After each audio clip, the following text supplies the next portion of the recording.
Menurut seorang ahli, konflik merupakan suatu proses yang dimulai ketika suatu pihak merasa bahwa pihak lainnya itu akan atau telah mengganggu suatu kepentingannya. Nah, manajemen konflik merupakan suatu pendekatan sistematis yang digunakan untuk mengelola dan menyelesaikan konflik agar dampak negatifnya dapat diminimalkan serta menghasilkan penyelesaian yang adil dan konstruktif. Baiklah, saya akan menjelaskan tentang 3 teori konflik dalam organisasi. Yang pertama, teori tradisional. Yang kedua, teori hubungan manusia. Dan yang terakhir, teori interaksionis.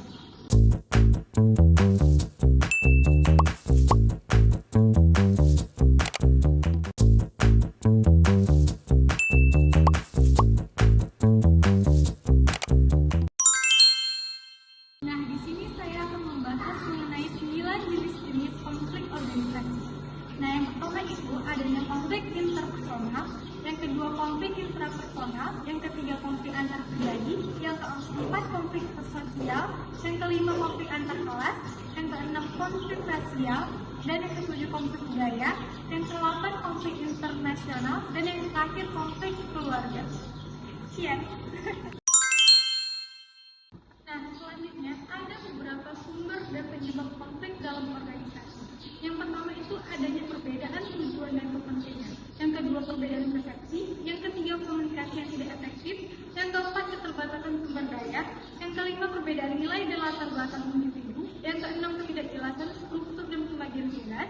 Dan yang terakhir yang ketujuh tekanan kerja dan persaingan.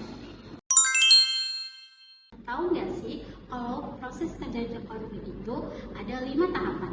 Yang pertama itu ada tahap potensi oposisi atau ketidakcocokan.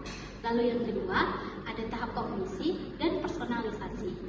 Sementara yang ketiga ada tahap niat atau intensi. Lalu yang keempat ada tahap perilaku konflik. Dan yang kelima, yang terakhir ada tahap hasil konflik.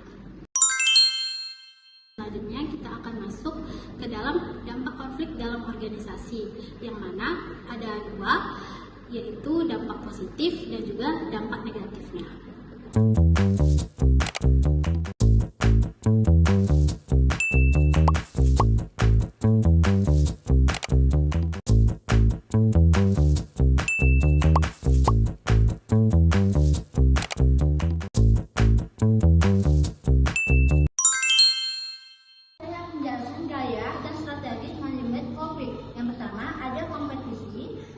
Ada collaboration, yang ketiga ada harmony, yang keempat akomodasi, dan yang terakhir menghindari.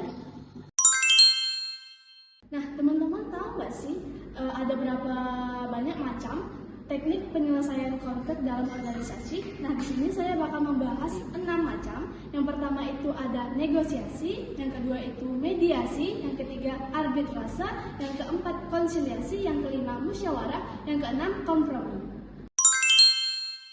Selanjutnya, ada beberapa peran pemimpin dalam mengelola konflik. Yang pertama itu sebagai mediator konflik, yang kedua sebagai pengambil keputusan, yang ketiga sebagai menciptakan komunikasi yang efektif, yang keempat membangun kerjasama dan hubungan harmonis, yang kelima mengendalikan emosi dan menjaga stabilitas organisasi, dan yang terakhir